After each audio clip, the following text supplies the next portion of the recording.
Hello again to another Agakala Reacts, and today we'll be watching Top 10 Times John Oliver Said What We Were All Thinking from WatchMojo.com. And I used to watch Late Show with John Oliver last week tonight, that's called, isn't it? Not Late Show. Last week tonight with John Oliver quite often before. No, I don't know why I stopped, but I always found it funny and very informative in the way that you can kind of grasp the difficult problems that they were talking about. So let's just get into it and just watch what we are talking about. My point is, the human body is a true carnival of horrors, and frankly, I'm embarrassed to have one. Welcome to Watch Mojo, and today we're counting down our picks for the top 10 times John Oliver said what we were all thinking. Sneeze in my McFlurry, you pensive bison. For this list, we're looking at the times the Last Week Tonight host perfectly summarized our gripes, grievances, and more. Which Oliver statement stands out to you? Let us know in the comments. Number 10. Guilty until proven rich or lucky. While the American legal system prides itself on being fair and impartial, we know that's sadly not the case. During a segment about wrongful convictions, Oliver broke down how achieving exoneration is anything but easy, even when innocence is provable. The truth is, it is far more difficult than you might expect, even if there's compelling evidence that you are innocent. He also highlights how this is literally a life or death matter, due to people on death row fighting wrongful convictions. You know you are on the wrong side of an argument when you're asked, should innocent people be executed? And you say, that's correct, Your Honor. Towards the end, he summarizes how blatantly unfair the legal process is for the underprivileged, and how badly there needs to be reform. It really feels like our system is essentially guilty until proven rich or lucky. Our verdict? Oliver is guilty of speaking absolute truth about this under-discussed topic. Number 9. Every 22-year-old is some version of an idiot. Gaining wisdom requires time and patience, as well as the ability to learn from mistakes. In a segment about public shaming, Oliver showed how people can have their reputations ruined by sensationalistic coverage. Unfortunately, it didn't seem to undo the damage, maybe because, even while she was discussing the actual facts, the Today Show's graphics read, "Worst aunt ever speaks out." He also featured an interview with someone who knows just how devastating this experience can be. Monica Lewinsky. Though Lewinsky acknowledges that she made mistakes in her youth, Oliver comes to her defense by asserting how those in their early 20s tend to not make the best decisions. Every 22-year-old is some version of an idiot. And just in case you are a somehow flawless 22-year-old, Oliver has deemed you the exception to this rule. Not you. Not whichever 22-year-old is listening now, not you. Number 8. The Circle of Debt. In one especially enraging segment, Oliver discusses how the payday loan industry traps people in cycles of financial hardship due to absurdly high interest rates. 1900%! What? Even the most demanding, abusive football coaches only ask for 110. Pretty soon... I'm sorry. He said 1900. That's a 1900. It's a 1900%. How does that make any sense?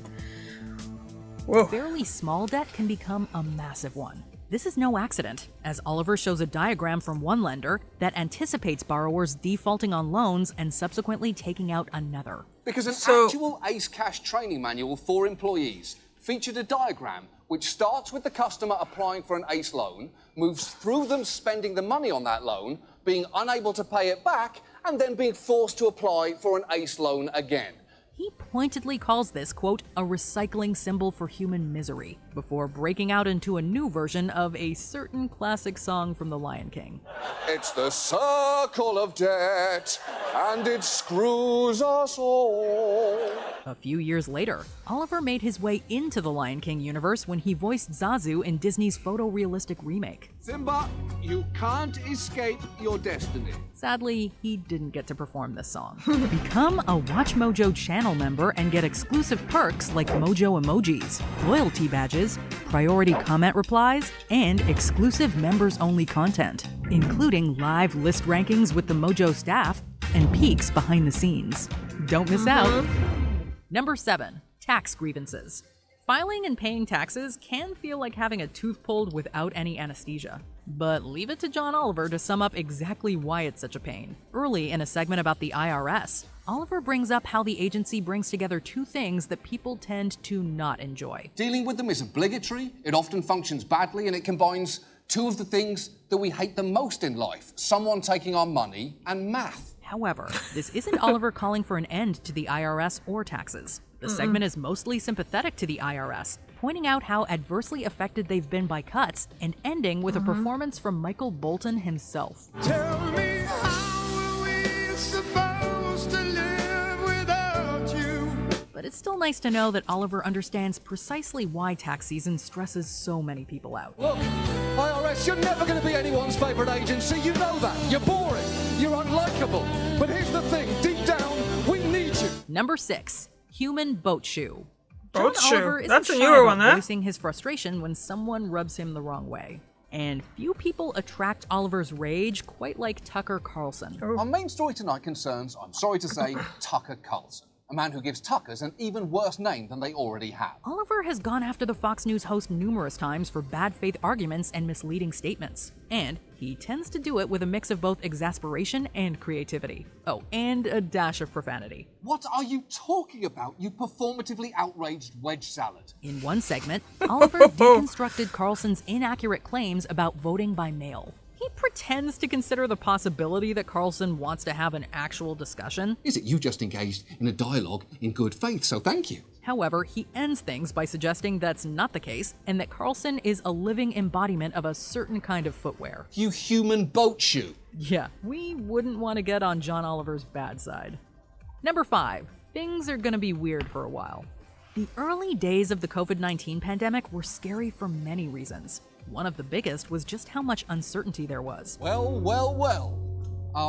This is weird, isn't it? This is definitely weird. In his first of many shows outside his usual studio, Oliver expressed our shared fear about this new reality. He also accurately stated that things would be challenging and strange for some time. Oliver's suggestion that this would be, at worst, a months-long issue might seem a little naive in hindsight. No, yeah, Things are hindsight, going but to be weird for a while, for weeks, and honestly, more likely months. But he was totally correct about the pending challenges and the importance of reaching out and helping those in need. Think He about said calling months, he said older relatives months. or neighbours or just anyone that you know who may be vulnerable or feeling isolated. 2020 was a scary time for all of us, but Oliver helped us to feel like we weren't alone. Number 4. What conduct looks like. Police accountability and reform are topics Oliver has routinely addressed on his show, and he tends to give a pretty unflattering view of law enforcement. But for tonight, we are going to focus primarily on them and try to address 3 basic questions. How the we got to this point, what the obstacles to reform have been, and what we can do going forward. In a show aired amidst widespread protests in 2020, Oliver explained exactly why there's so much anger about modern policing and how far back these grievances go. For much of US history, law enforcement meant enforcing laws that were explicitly designed to subjugate black people. Among the many topics covered in this episode are misconduct cases, which can be settled at incredibly high rates. Oliver rightfully points out that spending so much money on these settlements should inspire some careful consideration about police practices. If you're spending $1 billion on misconduct settlements, you might want to seriously examine what conduct looks like. Now yeah. that's $1 billion What idea. the heck? Number 3. Learning nothing would have been better than learning that. Last Week Tonight episodes are full of clips of people speaking about unimaginably awful experiences to help emphasize crucial points. In one show about modern sex education, Oliver showed a clip of activist Elizabeth Smart speaking about how a teacher used a stick of gum for an unflattering metaphor. But for me, I thought, oh my gosh, I'm that chewed up piece of gum. Oliver is blunt about how appalling this analogy is. Learning nothing would have been better than learning that. Yep. Schools I are think I remember supposed to that be a place for episode. learning, but it doesn't do anyone any good if the things being taught are completely misleading and insulting. Thankfully, the segments end with some actual guidance, courtesy of some famous folks. But no decision is probably more important. than the one you'll make about becoming sexually active.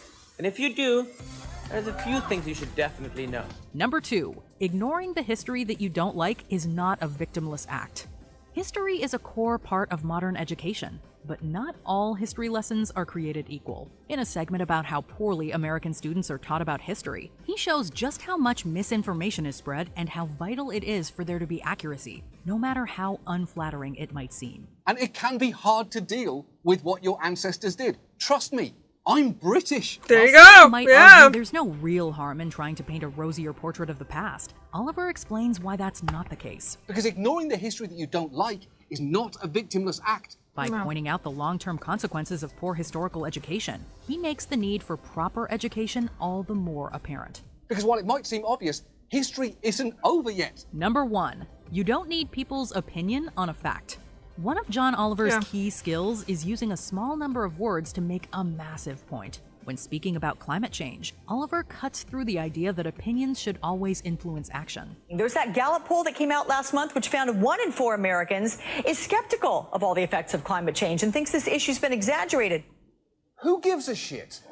That doesn't matter. You don't need people's opinions on a fact. In true Oliver fashion, he makes his point through some humorous metaphors to show how some debates really aren't debates. You might Yeah. as well have a poll asking which number is bigger, 15 or 5. Or do owls exist? Or are there hats? Rather, they're people sticking to an inaccurate viewpoint, despite all evidence to the contrary, which is especially dangerous with an issue as important as this one. Perhaps no statement better summarizes the mission statement of Oliver and his show, and in our opinion, that's a fact. The debate on climate change should not be whether or not it exists, it's what we should do about it. Yeah. Did you enjoy this video? Check out these other clips from Watch Mojo, and be Clips that we sure can to subscribe. see. Okay, so do you watch John Oliver and the last week with John Oliver? Because like I said, I used to watch it pretty much every week, and then for some reason I stopped. I don't know, it's just gonna happen. I think it had kind of stopped during the pandemic. I just never went back to it. I don't think there was a reason in the show. It's just basically I was just probably too tired and I didn't want to hear much more about all the problems in the world and stuff during the pandemic, so I kind of turned into comedy shows and fantasy shows and science fiction shows and things like that, and that's kind of stayed with me. And yeah, it's just that was something. But no, like I said in the beginning, he always had a good point, like the one about the climate change. It's a fact. You don't have to believe it. There's nothing to believe or not to believe. It's just a fact. It's happening. I remember this one time when he did explain really well about, because I'm from Poland, so as a Polish person we are required to apply for our ID when we turn 18, and that's what we have to have on us pretty much all the time. That kind of stems from the communism time when you couldn't really travel freely. Maybe not communist time, but like, the things like that. You had to have a form of ID to identify who you are and where you live and all that.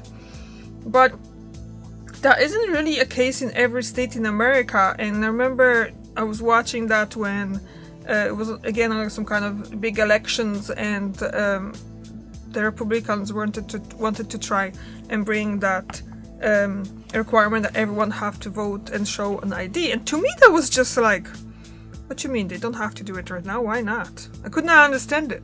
But then I watched last week tonight about voting, and that was explained really well. I can't really give you all details how they explain it, but I know that I understood why that's not as easy in America as it is in Poland. So, and why isn't it that, like, not everyone in America have an ID. They might have, except maybe driving license, but they were trying to like force that you have to have 2 types of ID or something like that. So yeah, and they're usually really good points. I have to say that I think the topics that they're choosing to talk about, they're usually really good. Something that you wouldn't think about looking into it, but sometimes it's needed to. So yeah. Thank you very much for watching, and I see you tomorrow. Bye!